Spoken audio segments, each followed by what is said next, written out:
A new report from conservation NGO Traffic is accusing Chinese criminal networks operating in South Africa of exporting rhino horn disguised as jewelry. It says poachers are evading detection by turning rhino horn into beads, bracelets, bangles and powder.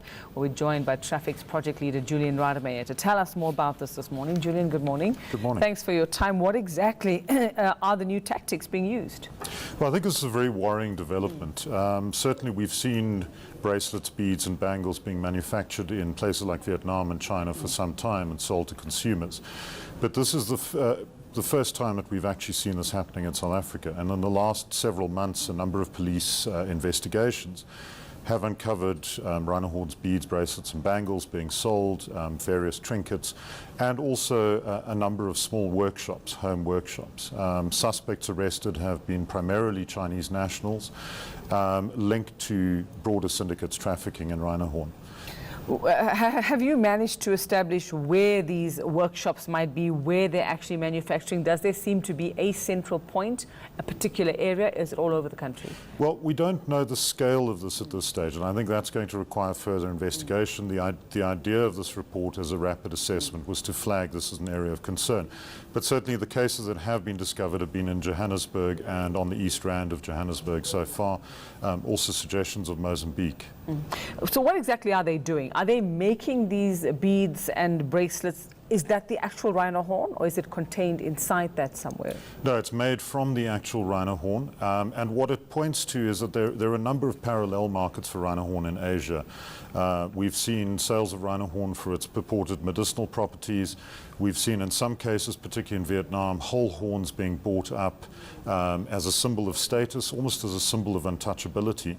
And we're also seeing the demand for these kinds of trinkets, particularly in China. That's being picked up by Traffic's market monitoring there, and also investigations by organizations like the Wildlife Justice Commission.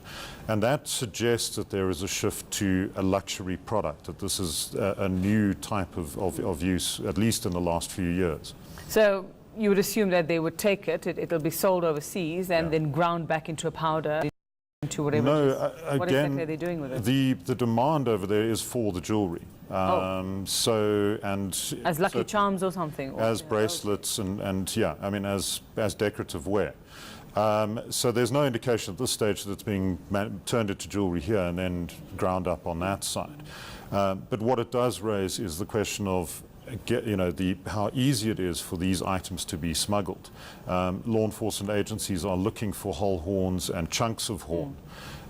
Someone walking through an airport wearing a bracelet or a bangle, who's going to And it's stop not metal, so it's not going to beep or anything like that. Exactly. I mean, potentially detector dogs might be useful in doing that. But it does also point to the constant shifting in the markets and also in the methods used by traffickers. One of the things we profile in this report are the routes that are used and how those have adapted over time.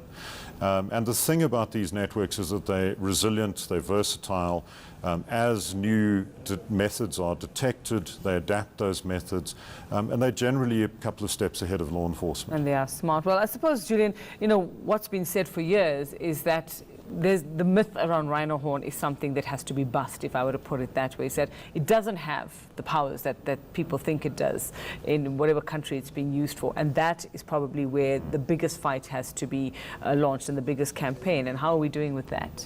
Yeah, I mean, that's one aspect. There are a number of demand reduction campaigns. There are indications of success with those, but those are long-term projects. I think there's a host of other things that also need to come into play. Corruption is at the core of so much of this. It's rife in many of the countries along the illicit supply chain. Information sharing, basic information sharing. Law enforcement agencies tend to operate in silos. They don't share information broadly. They don't cooperate terribly well in many cases. And you're dealing with networks whose tentacles span the globe. They operate across borders, across countries, across continents, and importantly, across multiple legal jurisdictions. So it's an incredible challenge that is faced. Okay, well, government seems to think that we're slowly winning the war on rhino poaching, although they constantly say it's not good enough. What does this tell us? Are we? I think it's very difficult to say. Certainly we've seen, in the official figures, we've seen slight declines in poaching in South Africa. But we need to bear in mind that over the last decade, 7,100 rhinos have been killed by. To put that in context, the African population is around 25,000 animals.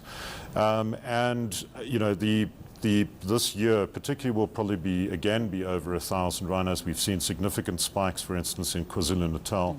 And South Africa is at the center of the storm on this. You know, this is a country with 79% of Africa's rhinos. Last year it accounted for 91% of poaching activity or poaching incidents in Africa. So we need to put our energy into detecting rhino horn where it's used, because like you say, the methods are going to vary and the disguises are going to vary. Yes, and I think we also need targeted investigations going after the people that are driving this, going after the syndicates. Seizures alone of rhino horn shipments are not going to disrupt syndicates sufficiently. Those seizures need to be the first step in investigations that go much further. And we are seeing a lot of low-level figures being arrested, poachers being jailed and convicted, couriers being arrested and convicted. But it's the kingpins, it's the syndicates themselves that need to be stopped along all lengths of the chain. Okay, we'll leave it there for now. Thank you very much. Traffic's project leader, Julian Rademeyer.